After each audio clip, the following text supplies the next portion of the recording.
All right, we're taking a look at notes 11-7. Your objective before you finish this is that you'll be able to factor with special cases. Specifically, we're looking at the difference of squares. Now, the purpose of these first two problems is so that you can start to see the pattern of difference of squares so that it will help you when you're solving these problems to identify them faster. All right, so I'm going to factor through these, and then we're going to go back and look at them. So when you take a look at problem number 1, I know that I can rewrite that as x squared plus 0x minus 4. Now, because that 0x hasn't really added anything but 0, then I know I've added this just 0 to the problem, so it's the same. Now, before I factor, I have to do my GPS. In this case, my greatest common factor is none. There's not one, so you could say NA or none. And my product is the first times the last, so it's going to be negative 4x squared. And my sum is the middle term, 0x. If I'm using my calculator to help me find my sums, my two factors, then I would say y1 equals negative 4 divided by x. And then I go look at my table to find it. Now I'm going to set up my factors, my factoring box. I put my first term here, my last term here. My sums go on the diagonal. What you found out was that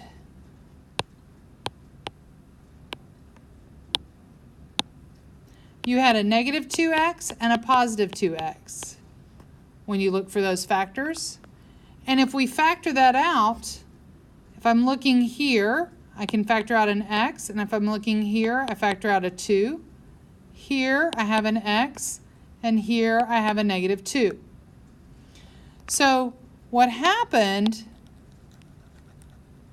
is I started with x squared minus 4, and when I factored it, that became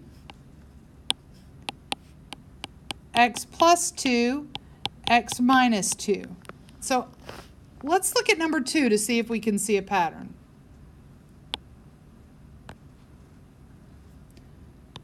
So I'm going to start with x squared minus 25, and we're looking for a pattern. I'm kind of leading you on a little bit right there. So first thing I need to do is do my GPS. Is there anything, a greatest common factor between x squared and negative 25? There's not. My product is first times last.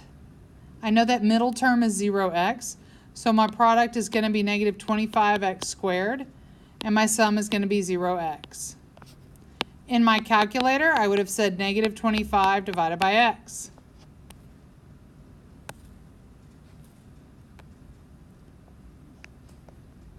Set up my box.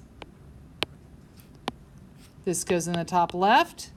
Negative 25 goes in the top right. And my diagonal has my sums, which in this case, my sum is to 0x. And when you looked at that, you would have said negative 5x plus 5x. If I'm factoring here, I have an x. Factoring here, I have a plus 5. Factoring here, I can pull out an x. Factoring here, I can pull out a negative 5. So I get x plus 5, x minus 5. Now we're looking for what are the patterns between these. Look at the objective for a minute. It says difference of use. That's okay. It's going to make more sense in time. What we noticed was that we have a sum of 0, or 0x. We know that the factors are the square root of the product. And we know that it had x squared minus a number. And we know that that number was a perfect squared. But that you have to have a difference, or the minus. So here's the rule we just talked about. That is the official rule for difference of squares. Now that is located on your formula chart. So go find it right now on your formula chart and point to it, please.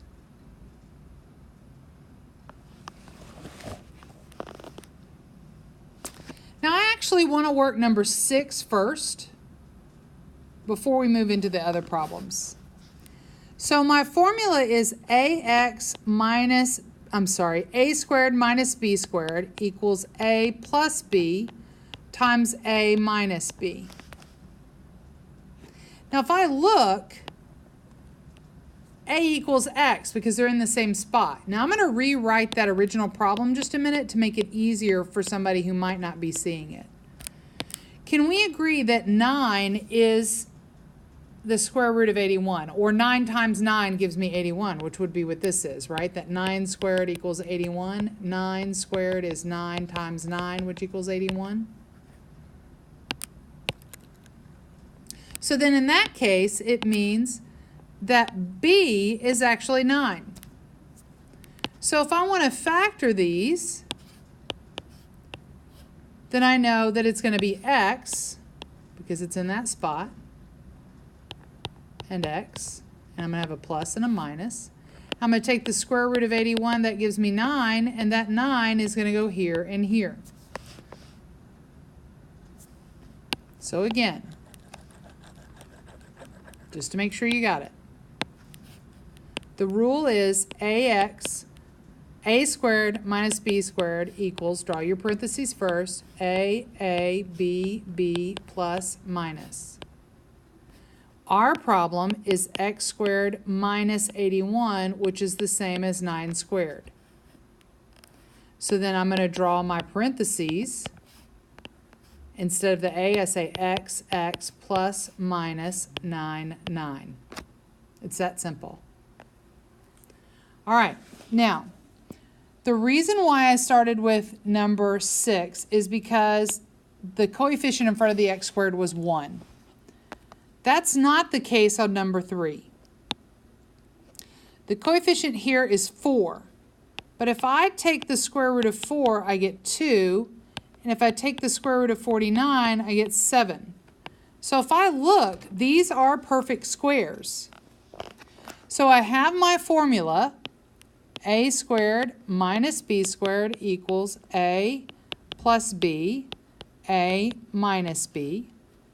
If I look at a squared, I know that the square root is 2, so that's 2x squared minus 7 squared. All I'm doing is rewriting it. And if I follow my formula, my two parentheses, plus minus, I get 2x plus minus 7. And I'm finished. I factored it.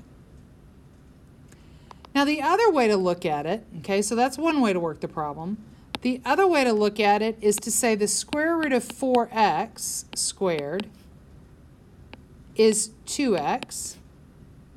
Okay, so if you're thinking about that for a minute, if you think back, then the square root of 4 times the square root of x squared, 4 would be 2, square root of x squared would give me x. And then if I were to do the square root of 49, which is the second term, then I know the square root of 49 is 7. That means this is a and this is b. And then I just plug it in my formula.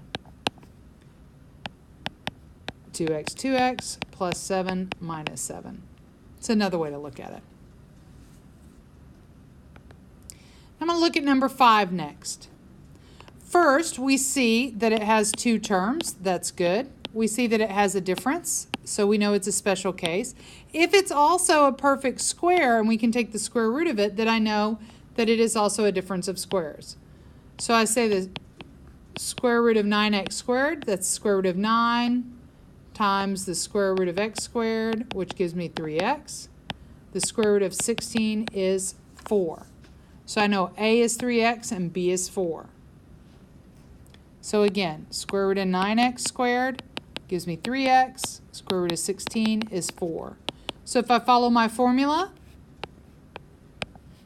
then it's going to be 3x plus minus 4 and 4. And I'm done. Now that's one way to look at it. The other way to look at it is you've got 9x squared minus 16. You take the perfect squares and you know that this is 3x squared minus 4 squared. My formula says a squared minus b squared equals a plus b, a minus b. And so I know that in this case, A is 3x, B is 4. So everywhere there's an A, I'm going to write 3x. Everywhere there's a B, I'm going to write 4. And then it's just plus minus and draw your parentheses. Either way you work it, you're going to end up with the same answer. It's just how you want to look at it. Now, I want to remind you that in order for us to be able to use this rule, they have to have two terms. They have to have a subtraction in the middle, right? We had a subtraction here in the middle. And we have to be able to take the square root, like the square root of 4 was 2. So they both have to be perfect squares.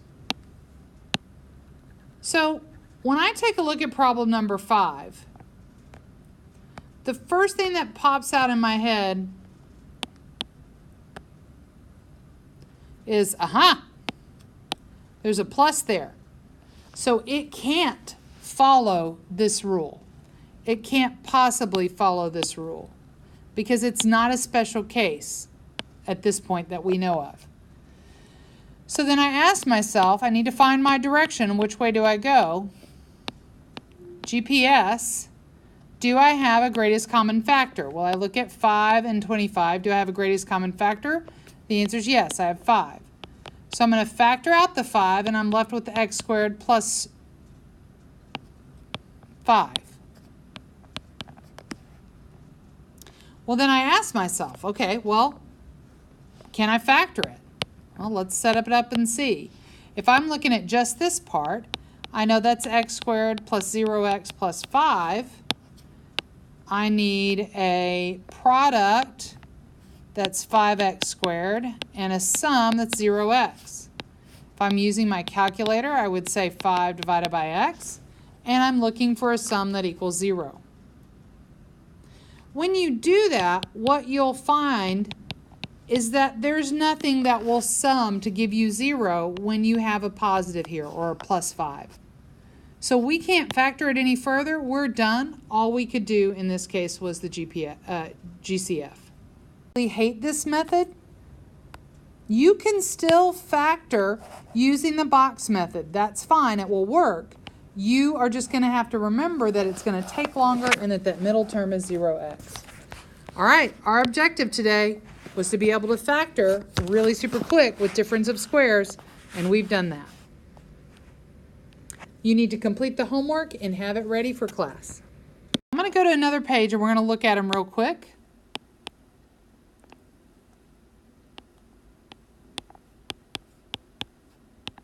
All I'm doing is rewriting the work from those first two problems.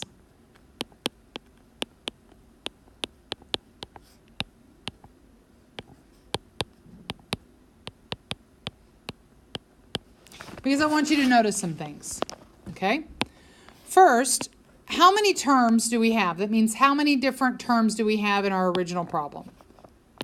So we've got two terms. We've got the x squared and we've got a number. I also notice that both of them are a difference, which means they both have a subtraction in the middle. I'm going to go back to squares. That our objective today is that we're learning about difference of squares. Is there a connection between the square root of 4 and the number 2? I got the 4 from here and the 2 from there. Is there a connection between the square root of 5 here and 5? Now that's interesting. We're learning about something called the difference of squares. 4 and 25 are both perfect squares. And when you take the square root of them, the number shows up here. All right, so here's what the pattern you should have seen at this point. Hopefully you did. We'll see if you actually did. So what you should have noticed is that when I have the first term, and it's squared, and the second term is squared, that we get I'm sorry, I wrote x. I meant to write a.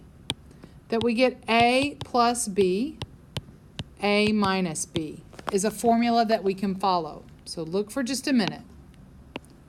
Here, I have x squared.